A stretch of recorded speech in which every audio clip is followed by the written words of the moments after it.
ইন্দুর বাবাজির কাজ দেখুন। ইন্দুর বাবাজির কোনো বিবেকই নেই। যদি বিবেক থাকতো তাহলে কখনোই এরকম কাজ করতে পারতো না। এখানের গমগুলো সব খেয়ে নিয়েছে ইন্দুর বাবাজি, এবং খাওয়ার পরে শুধু আয়েশ করে খাইনি, খাওয়ার পরে বাবাজি দেখেন কি করেছে, গর্তের ভিতরে নিয়ে চলে গেছে, মানে গেড়ের ভিতরে নিয়ে গিয়ে। আসসালামু আলাইকুম। আজকে দেখেন যে অনেকদিন পরে গমের ভুঁইতে আসলাম, এবং দেখেন যে ইঁদুরের কাজ।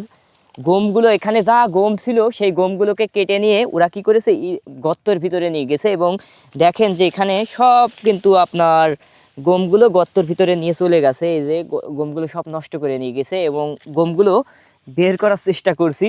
তো দেখেন একটা মজার বিষয়, এখানে যতটুকু জমি যদি আমি আপনাদেরকে দেখাই, এখানে সবটা কিন্তু আমার গম খেয়ে নিয়েছে। মূলত এই গমগুলো কেটে কেটে আপনার ইঁদুররা ওদের বাসাতে নিয়ে চলে গেছে খাওয়ার জন্য।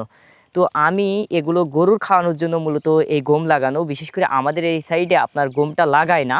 তো আমরা জাস্ট গরুর খাওয়ানোর জন্য লাগিয়েছিলাম। তো পরে ভাবলাম যে গমগুলো পাকাবো এবং আমরা রুটি খাবো সাধারণত, এজন্য তো সব গমগুলো কিন্তু নষ্ট করে দিয়েছে। মূলত ইন্দুরে বিশেষ করে এই সময় গমটা কেন খাচ্ছে, দেখেন এই সময় ইন্দুরের খাবার বলতে কিছুই নাই। মানে এক কথায় এই সময়টা চাষ শুধু আমার এই আশপাশে শুধু আমিই গম লাগিয়েছি, বাকি আর কেউ গম লাগায়নি।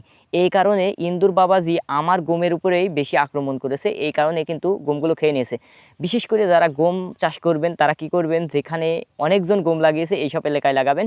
এই জন্য এই গমটা লাগিয়ে সাধারণত আমরা গরুকে খেয়ে দিই, আর যাতে এই গমটা নষ্ট না হয়ে যায়, এভাবে নষ্ট করে যায় মূলত ইন্দুরে। গমের আটা দিয়ে সাধারণত রুটি খাওয়া হবে, কিন্তু সেই রুটিটা এই ইন্দুর বাবাজির জন্য আর খাওয়া হলো না।